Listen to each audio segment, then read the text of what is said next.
see, like, when you're a woman and when you're doing music, it's always about your physical aspect. You're too sexy, or you're too shy, or you're not enough, or you're too much. It's always about how you are and never about what you do.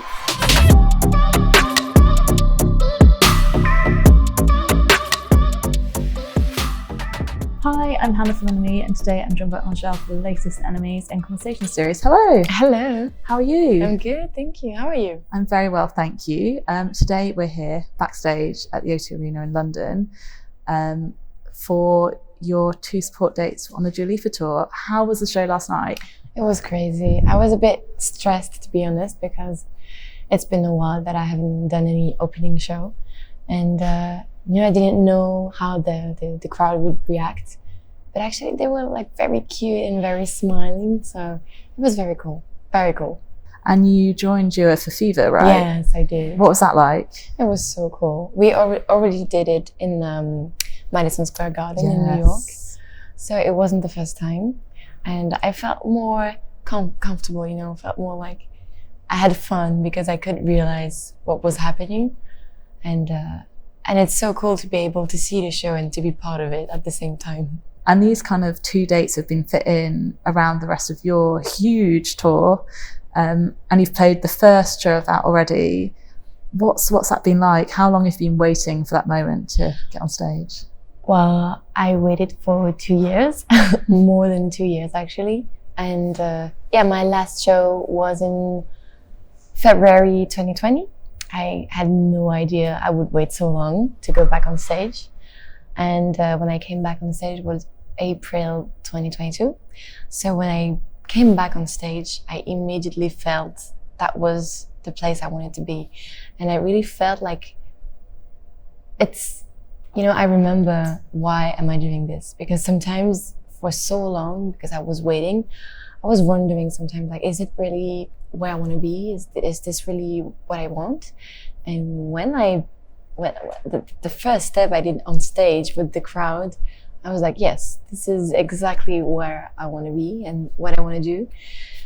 And I had so much fun. We've been working for months, everything for the lights and the videos and the choreo and their music arrangement. So yeah, everything was on point. I was very happy.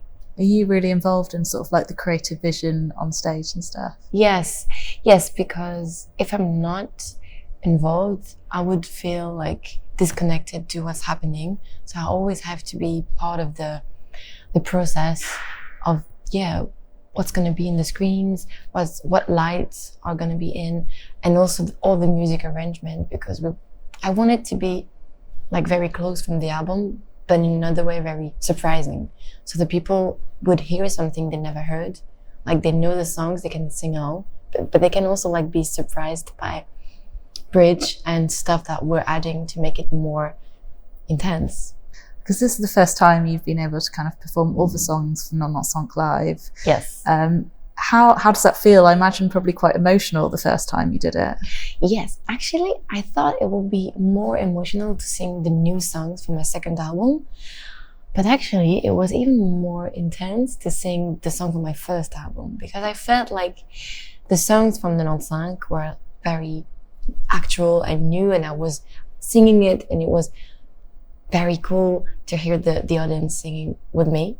But when I sang the songs from Brol, which is my first album, I really felt something. I don't know how to say. This album really changed my life, and all the story I was telling in the songs were stories that I lived a few years ago.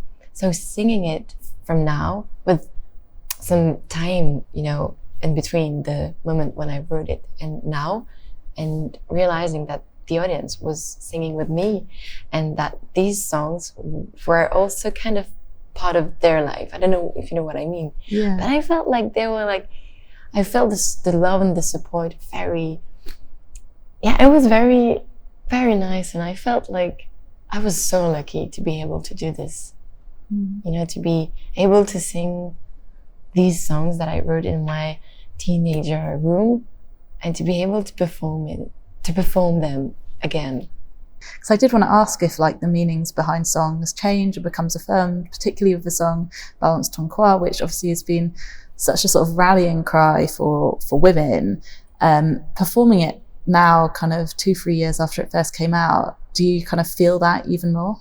Yeah, sure. And I feel like it's a really important moment of the show, that I know that first of all, people will sing it with me very loud, so I don't even have to sing it. I feel like I want to let them sing, you know, the verse or the chorus. But also because it was in 2018, now it's 22, like it's not so many years. It has changed because I think now a lot of people are talking about how to fight patriarchy and the fact that we kind of all need to fight it, because I think it's not only about women, it's about everything, it's about equality.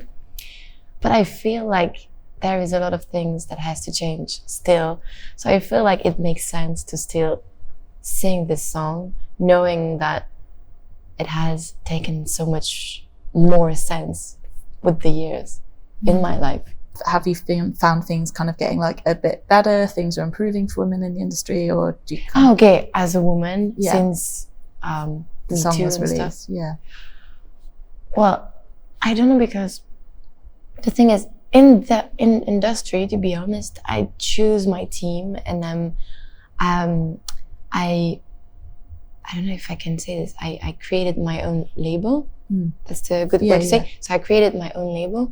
So I'm very free, and I'm very lucky because I just choose to work with the people I know from years. And I never I don't think I ever experimented sexism in my work with the people I'm working with. But obviously, being a woman and being famous is something that can be sometimes a bit violent, because on the social media and sometimes on certain media, you can really feel like you're not judged the same way as men are. And that's something I just see every day, but not only with me. I just see, like, when you're a woman and when you're doing music, it's always about your physical aspect. You're too sexy, or you're too shy, or you're not enough, or you're too much. It's always about how you are and never about what you do. Not enough, that's what I mean. So I think, yes, you have to, sometimes I feel like as women we have to do double efforts, you know, to be taken seriously. You mentioned social media there. Do you ever find yourself having to be like, I just need to get off Instagram or get off Twitter or whatever? Oh yes, so many times. But that's normal, and I have to take it as a game. That could be sometimes toxic, but that could help, because I couldn't be done with the social medias, because they help me to be who I am. And I started with Instagram posting videos of me singing, and I'm still having this connection with the people on the media, and I couldn't just stop. Also because it's a way for me to keep some connection. Also during pandemic, we all kind of needed to stay connected, but also you have to know that you can, if you're receiving love, you will receive some hate, and that's a pity, but it's the way it is. So you have to take like a step back to just know that it's not the whole reality. And yeah, but I'm a human being, so yeah, sometimes I have doubts. Sometimes I feel horrible and bad and terrible because some random people are like saying bad stuff on the media, and I just forget about everything else, and I'm like obsessed. And I think it's normal, and I have to admit it. Yeah, absolutely. You always remember like the one bad comment in thousands of really nice ones. Yeah, sure. And another thing I wanted to ask about is the music video for Libra, which came out last month, so about a week ago. It's amazing. We see you as an astronaut. We see you as a superhero. Tell me about coming up with the concept for this one. Well, I've always had the idea of being free in kind of another planet. When I felt like lost or confused. I just wanted to go in another place to just forget about everything. And I think it's an idea, like when you want to be free, you just have to take some step back. And that was the whole idea. Also, I'm a very big fan of The Astronaut. I'm like obsessed. And I wanted to feel like I was an astronaut. So it started with this idea. And then we just imagine what would, like, one of my favorite city is New York. And I felt like, what would it be to be in New York, but like in the moon? And I don't know if it's an expression that you're using in English, but in French we say être sur la lune, means like being on the moon, means that you're in your bubble, you know, in your own world. And that was the idea, like being on the moon in New York all by myself, and then transform in a better version of myself as an astronaut, like flying around. And then, you know, the whole idea is also to, when you fall or when you have a bad experience, you can always get better and get bigger because of this experience. So that was the idea. When I'm in the astronaut suit, I'm having this, you know, I'm taking the red light because I'm flying, not looking, and boom, just take the red light. And then I become a superhero. And that's even another version of myself. So that was the whole idea. Is coming up with, like, when you write music, do you often think of kind of like an idea for a music video at the same time? Yes, at least some images. Like I have some colors, like Libra was very blue, and I wanted it to be very in this idea of during, you know, in the middle of the night. And sometimes I have some colors in mind and some ideas. I wanted to be in another planet. So we ended in the moon, which isn't a planet, but it's in another world. And I wanted to be like in the kind of another dimension, but very funny also, because I wanted it to be like not too serious. And something else I really wanted to ask you about is, it happened a couple of years ago, but you covered the Eels song, the look you give that guy. And then you've performed it with E from Eels before, which is amazing. How did that all come about? Well, so that look you give that guy is very like my very favorite song ever. And I was listening to it when I was younger, like all the time on repeat. And I had like the very last show of my first tour was in a big audience called Bercy. And I was very lucky because I could do 4 of them. And it was like living a dream. I was very like so happy and so like thankful because I could do 4 shows in this huge audience. And I wanted to have lots of guests because I wanted to be like surrounded by my friends. So I invited my brother, some of my friends I'm playing music with. And then I thought like, what would be my dream? And I thought like, I was always singing that Look You Give That Guy during the show on the piano. So I just asked him to come, and he came from LA, I think. And he stayed for the 4 nights. And it was so cool to have him by my side, like singing my absolute favorite song ever. And he was playing guitar, I was playing piano, and we were like trying to mix our voice. It was very cool. Very cool. Amazing. Have you worked together since? No, but you know, right after it was pandemic, so we didn't really have the time to connect. But yeah, maybe why not? Why not? Yeah. And kind of on that note, you know, the album came out in December. You've obviously got a massive tour, but have you started writing for another project at all? Well, I'm always writing because I'm always playing piano when I'm home. The only thing is, I have lots of idea about the topics I want to talk about, but I don't know how yet. And I think it's very soon because Nonante-Cinq has been, you know, kind of a journey. It was a travel because I started to write it during the pandemic and I ended at the end of the pandemic. So it was very connected to this kind of feeling. I think I wrote it in a kind of a spleen moment, but also with a lot of hope.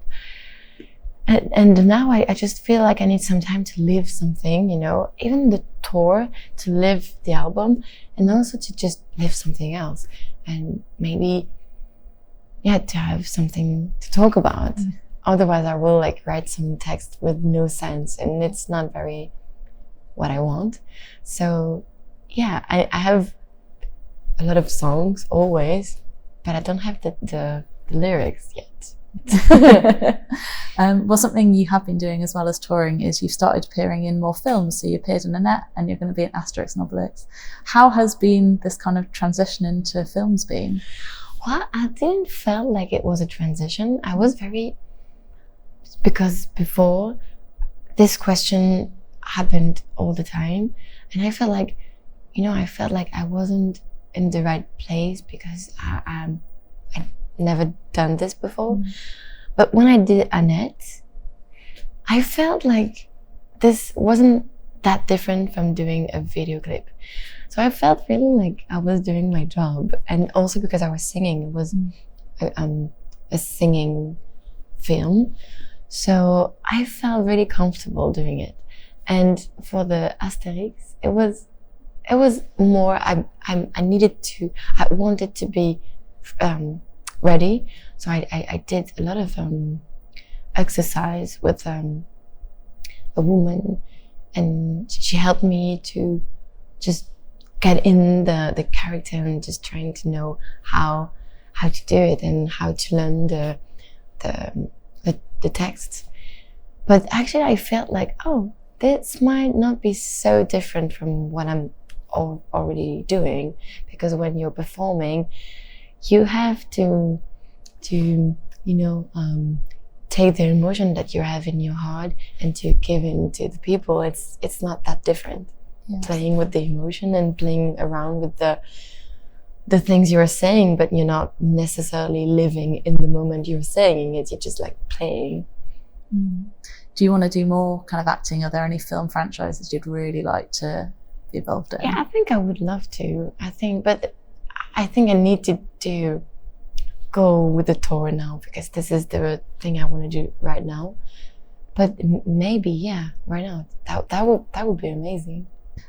So beyond the tour, what else do you have coming up, or is it just tour the rest of the year? Well, yeah, now it's only about touring, and I think we're trying to see, because from now we have always done things in France and Belgium and Switzerland and the French and the Quebec, but now we're trying to see like to see like, I'm writing in French, but how could my music be listened in some other country where people are not speaking French? That's the idea right now, to see like how it's how the people receiving it when they're not listening, like when they're not understanding the lyrics. But I don't know how we are gonna work on it. And we kind of spoke before about you know, you had loads of guests come out for kind of the last dates of your other tour. You had E come out. Who would you like be your dream if you could have anybody come out for your last dates? You've got 4 shows in Brussels in December. Who would you like to invite to come out with you? Well, I think I would love to invite Dua Lipa for one of my shows, because yeah, that would be incredible. If our schedule matched, that would be like very cool for me, especially if it's in Brussels. So yeah, that would be cool. And also being surrounded by the people I love on stage, that's very important for me. So yeah, Dua Lipa, maybe my brother, maybe some of my friends. That would be very cool. Well, thank you so much for your time, and good luck with the tour. Thank you so much.